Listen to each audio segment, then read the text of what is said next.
galit na galit sila, kay Martin Romualdez. Kung matandaan niyo ho mga kababayan, 'no, eto hiwalay na topic natin.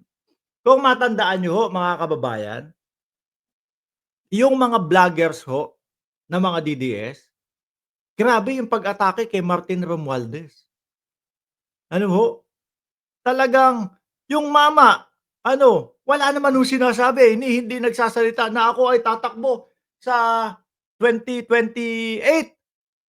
Pero talagang pinapaulit-ulit nila. Nag-aambisyon si Martin Romualdez para maging presidente. Naalala niyo ho mga bossing nung February, bandang 2023, ano po, si Aling Maliit, natandaan niyo si Aling Maliit? 'Di ba may pinlano siya na pababain si Martin Romualdez bilang House Speaker, mga boss? Ang basa ko dun, si GMA, ang basa ko dun mga kababayan, kasi alam niyo naman si GMA talagang friends nila, 'di ba? Kaibigan talaga nila si GMA, mga bossing. At alam niyo naman po mga kababayan na si GMA, ano 'yan, talagang yung mga sandali, ZTE, yung mga anomalya doon sa ZTE broadband or band na something like that, umpisa ho yun kay GMA, 'di ba, mga bossing? At talagang alam niyo naman po na maka-China si Aling Maliit. Hmm. Ngayon, napansin ko 2023, mga bandang buwan ng March or February, kung natatandaan niyo po, ayan, ZTE broadband, natatandaan niyo ho 'yan, 'di ba? 'Yan ang talagang tumatatak na isa sa tatak ni Gloria Macapagal-Arroyo. Pebrero 2023, yung talagang parang gusto nilang dikdikin si Martin Romualdez para matanggal ho sa pagiging House Speaker.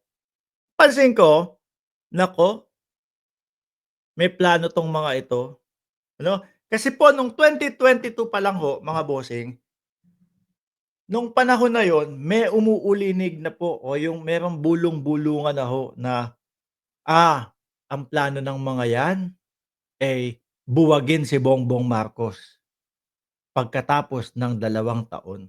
Kasi kapagka yung binubuwag na nila at nabuwag ang administrasyon ni Pangulong Bongbong Marcos, mga kababayan, 'no, bago mag 2 taon, hindi po makakatakbo o makakapag-re-elect si VP Sara, mga bossing, kasi under 2 years. Pero kapag lumagpas ng 2 taon, sa kanila napabagsak si Pangulong Bongbong Marcos, ay puwedeng mag-re-elect po. Kumbaga, estilo po na parehas nung kay, GMA.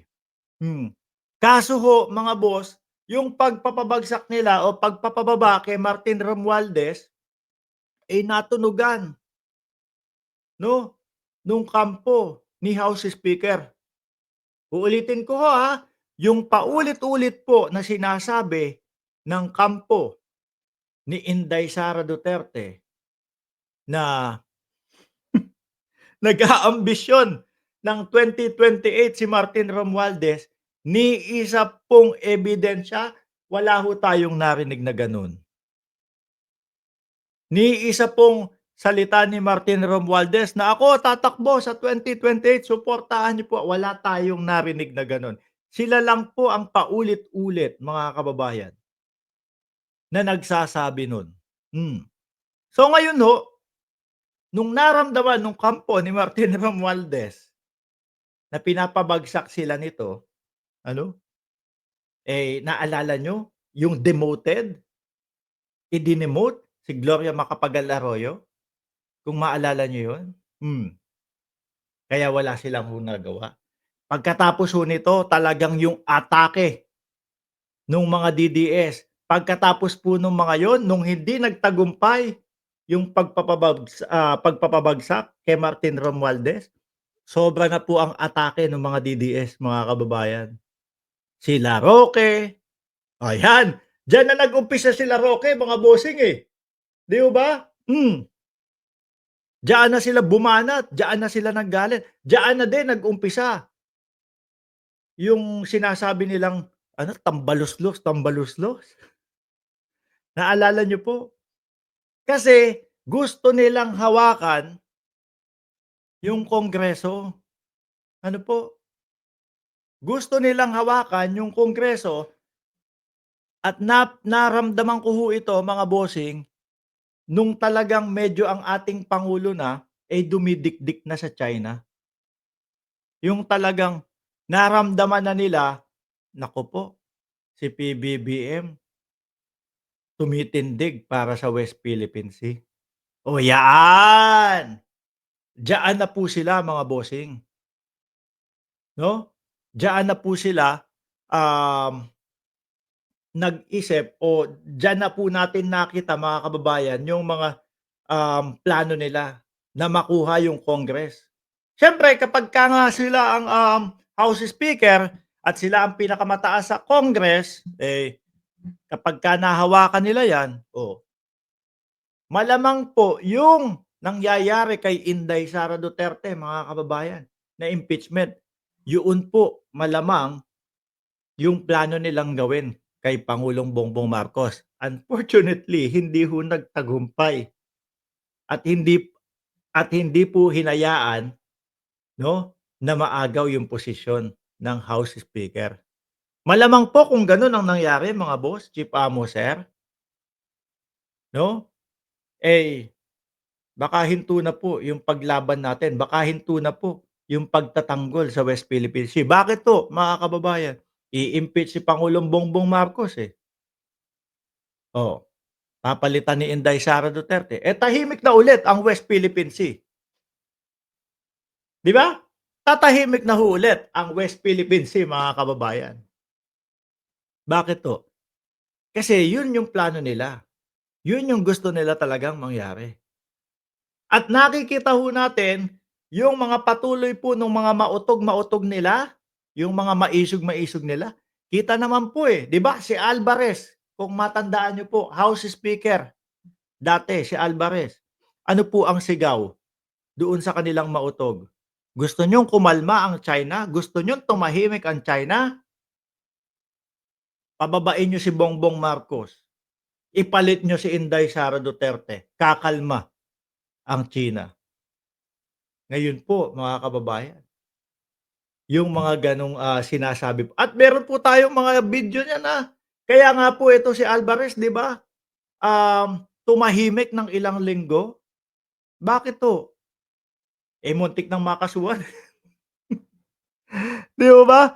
Muntik ng makasuhan mga bossing, sedisyon, muntik ng makasuhan ng, um, paghimok doon sa ating mga kasundaluhan na talikuran si Pangulong Bongbong Marcos. Umalma po yung mga Congress, ayun tahimik 2 linggo. Hindi nagpakita. Akala ko nga din ho, magtatago, eh. Oo. At yun po, sa pag-aanalisa ko lang ho mga kababayan, yung pagkakasunod-sunod ko, 'no? Kasi sabi ko, bakit ba itong mga ito, talagang, um mainit ang ulo kay Martin Romualdez na House Speaker, Bukod kay Pangulong Bongbong Marcos, mainit.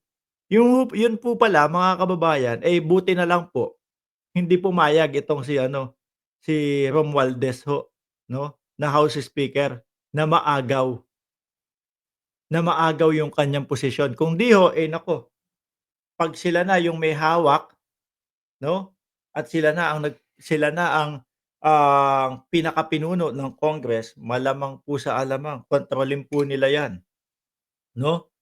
Kontrolin at pagkatapos ayun, si Pangulong Bongbong Marcos ang i-impeach nila. Siguro ho kung gano'n ang nangyari, hindi natin nakikita, hindi natin maririnig yung mga confidential funds. At isa din po, sa napansin ko mga bossing, kaya po nagsigawan, kaya po mga nagalit, kaya po mga bumanat yung mga DDS, nung hindi po naibigay yung confidential funds 'no, kay VP Sara para po sa taong 2024. Oh, Nanggalaiti ho lalo sila. Eh, kasi po ang ginawa mga kababayan, imbes na doon sa confidential funds sinabi, "Oh, wala kayong confidential funds, ilalagay na lang ito doon sa ano, ilalagay na lang ito doon sa AFP, doon sa mga, dumidepensa sa ating West Philippine Sea." Hmm, Ay naku. Kasi talagang iniisip ko ho mga bossing paulit-ulit, 'no, sabi ko bakit damay si Martin Romualdez? Ano yung mga pinagsisisigaw nito na may ambisyon na tumakbo sa pagka-presidente si Martin Romualdez, eh, hanggang ngayon po wala tayong naririnig na patunay na may ambisyon tumakbo si Martin Romualdez. Eh, baka ho kagaganyan ho nila mga kababayan, oh, kakabanat nila ng wala namang sapat na ebidensya, ng wala naman po tayong mga nakikita na mga patunay, eh, baka pagka tumakbo nga yan ng 2028 sabog. Lalo po silang maloko. Oh, inaapi niyo 'to, iboto ko nga. Sabi ni Ferdinand Longalong, dapat ipamigay ang sitserya sa meeting pameryenda. Ay naku. Anyway, kumbaga, yang sinabi ko po sa inyo, base lang po doon sa pagkakasunod-sunod, mga kababayan, nung naanalisa ko, 'no? Biglang nag-flashback sa akin yung yung gusto nilang pababain si House Speaker, Martin Romualdez, 'no? Tapos, eh, yun ano ba sinabi nila dun, coup d'etat? Yun parang yun ho yata yung pagkakabalita dun, coup d'etat sa Kongreso, ayan. Eh, kaso ho naamoy, at ang plano, ay pababain o pabagsakin si Pangulong Bongbong Marcos, which is hindi po maitatanggi ho yan, 'di ho ba? Hindi po maitatanggi yan, kitang-kita po doon sa mga mautog nila at talagang makakapal ang mga mukha nila ng paninira po, kahit wala pong mga ebidensya. Sabi ni Ruby C, bakit wala bang karapatan si speaker na kumandidato bilang presidente? Siya lang ang may karapatan. Correct. Kaya nga ho sabi ko, eh, kagaganyan ho nila, eh, yung taong bayan mapapaisip, bakit ba binibira nila ng binibira 'to? Tapos iduduktong pa yung mga sigaw nila doon sa ano, sa mga mautog nila, ayan, unti-unting nagugustuhan ng sambayan ng Pilipino, si Martin Romualdez.